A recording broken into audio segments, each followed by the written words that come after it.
All right, so we have Anita here. Anita joined Solve the Overeating Puzzle. And Anita, I really would love to talk to you about your experience with Stop and basically how it was for you and what you, the progress that you have experienced. Tell me what was kind of your biggest challenge before you joined Solve the Overeating Puzzle. Okay, well, I had many issues, but my biggest one was my control over my eating, or maybe I should say my lack of control over eating. So basically, I would go on big binges that could last anywhere from a day to a month.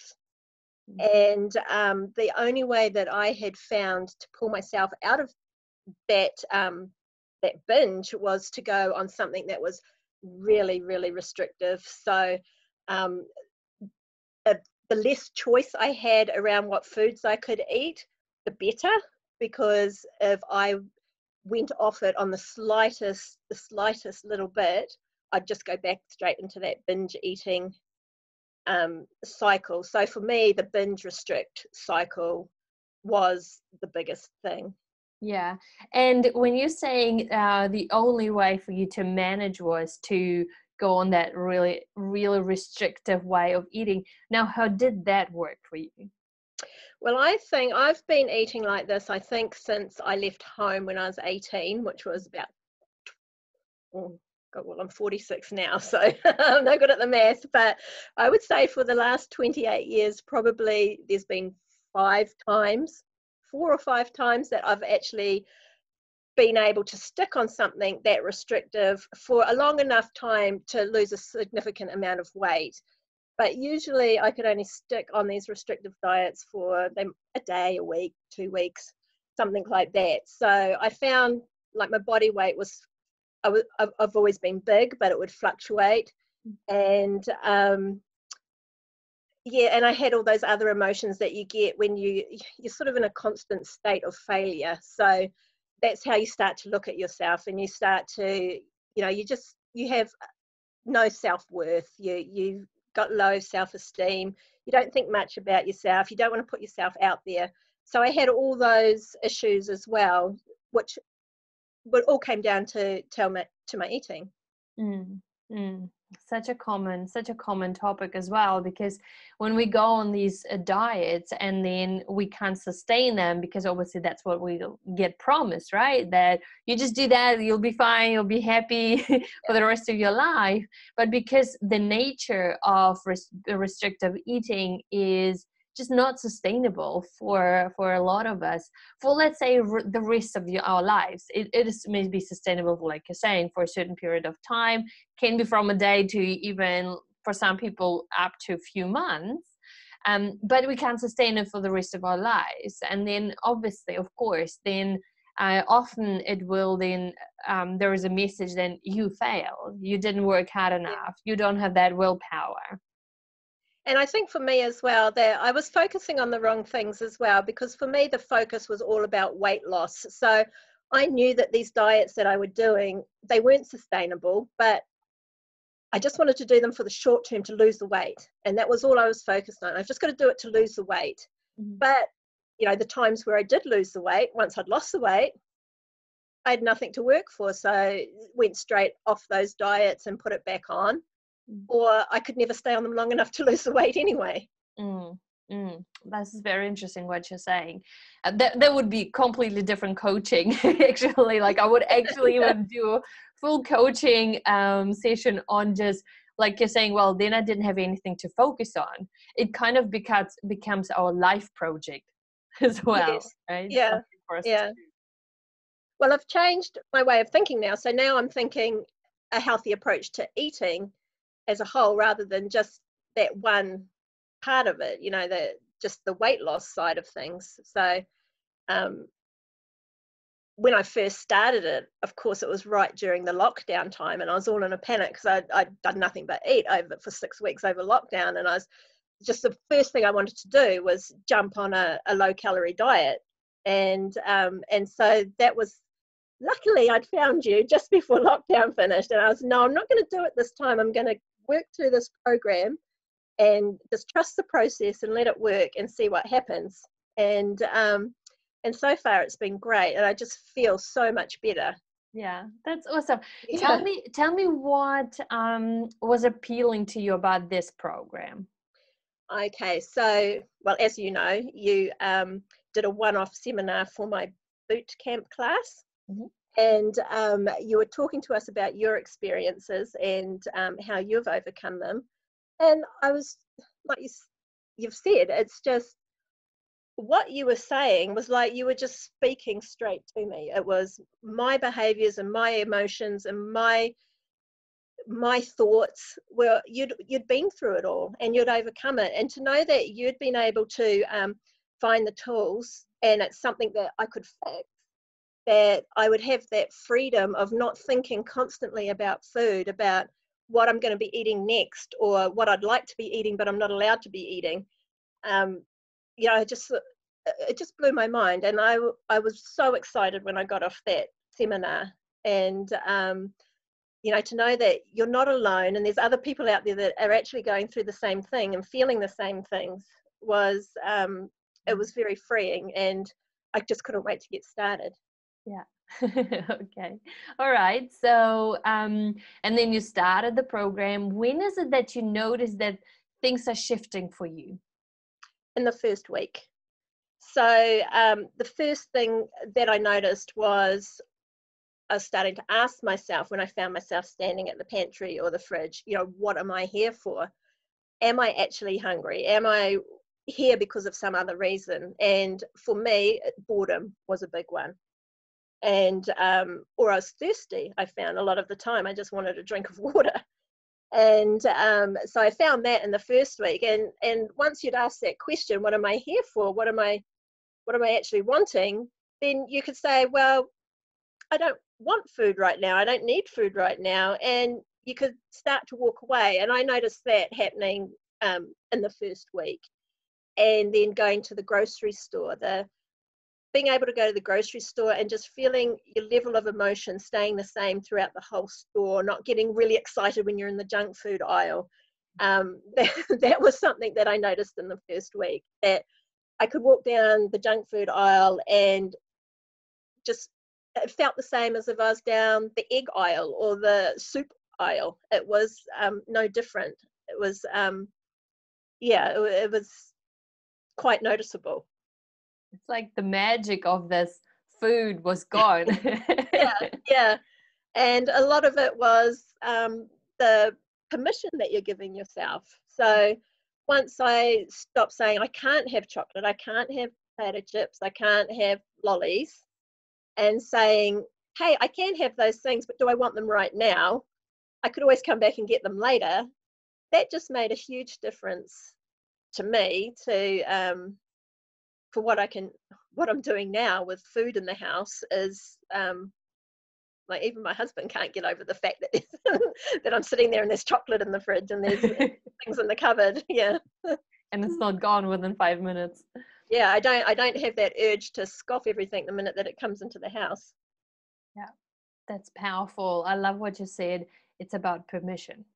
Yes. Right. Yeah. That is one of the biggest powerful tools. There is more, but that is one of the things that we finally give ourselves that permission to just eat. And out of a sudden, as soon as you give yourself that permission, that magic, like that food is not doesn't have such control over us. It Yeah, just that's becomes right. food.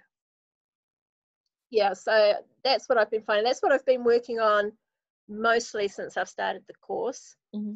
I had just about every trigger that there was, so I've been going through them one by one, but I've brought all those previous foods that I would restrict and say that I wasn't allowed.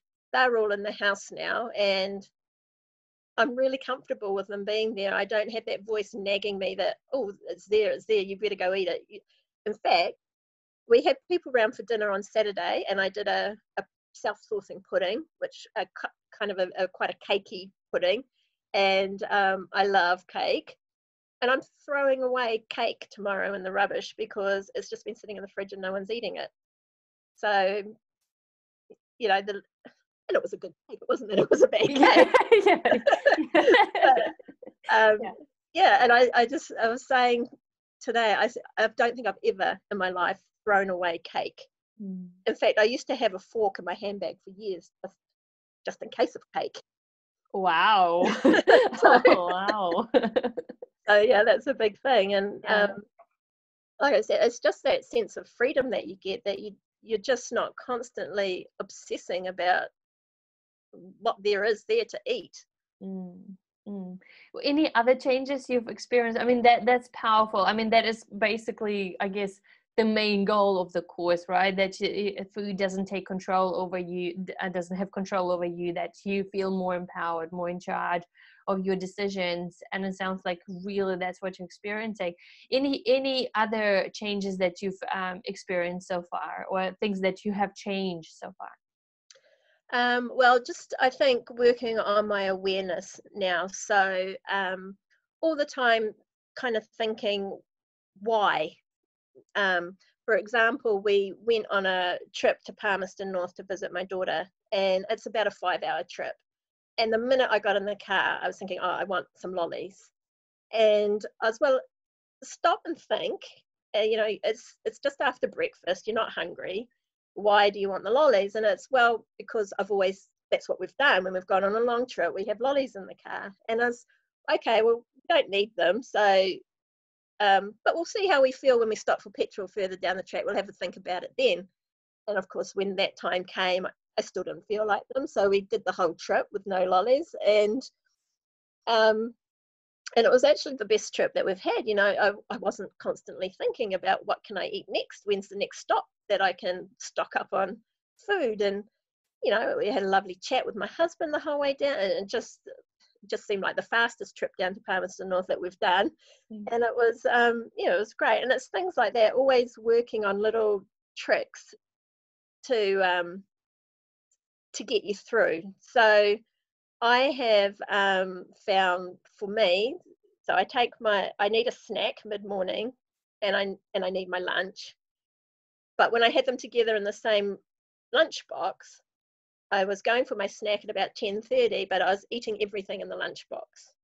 So just separating the snacks and the lunch has worked really well, because I found when I was eating everything early, I was overeating when I got home. So by making sure that I have the lunch later on, I get home and, you know, I can have a hard-boiled egg or something little that will last me through to dinner. So it's still learning all those little tricks to that helps, but and still working on things like portion size and the balance of the carbs and fats and proteins and that sort of thing at the right, you know, the right balance at the right meals. But yeah, getting there. So probably the thing that I focused on first was the awareness, what my triggers were, and getting that restricted food back in the house so that I could just cope. Yeah. Nice. Yeah. Beautiful. Yes. And you're still working on those triggers. Like, let's say the lunch box, that is also the trigger, right? That's a sensory Yes, it's trigger, having that because food you and see finishing. food. Yeah. Yeah. You see Yeah. food, so you eat it. Yes. Yeah. And then with the car, with the trip, it's a habit. It's that ingrained habit. It's that routine. It's the pattern that we do. And we do that mindlessly without even thinking about it, because like I said, that's what we always do. So I'm not thinking about it Yeah. Yeah. until I do, until I realize, why am I doing this? Well, actually, again, I give myself permission to do that when I truly want it, but it sounds like that wasn't the case.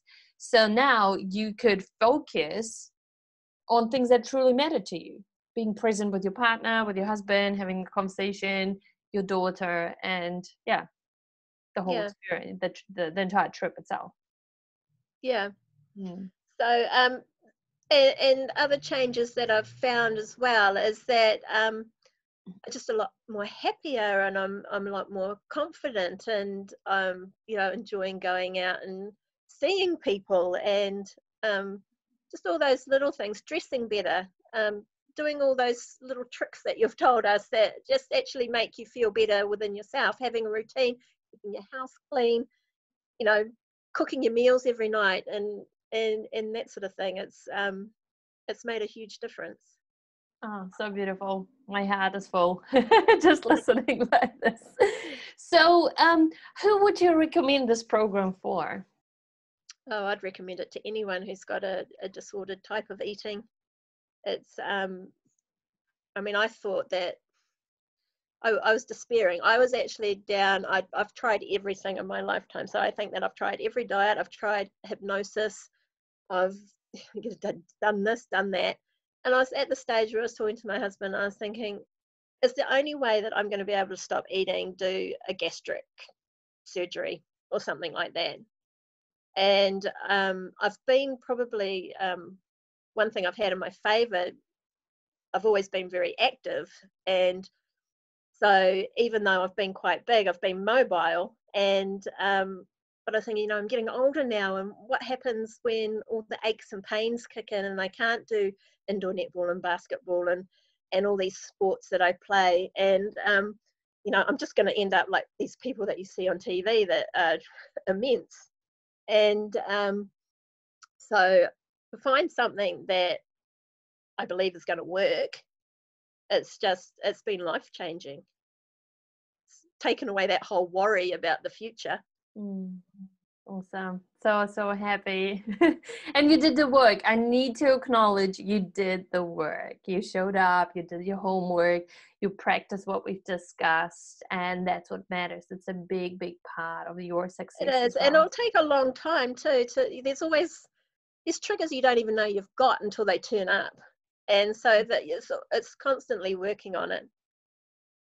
Yeah, that's right. Yeah, there is no end destination in this, but just having that really great progress, right? And like you're saying, well, I feel like I have a life, but my life back, and can focus on other things and feel happy.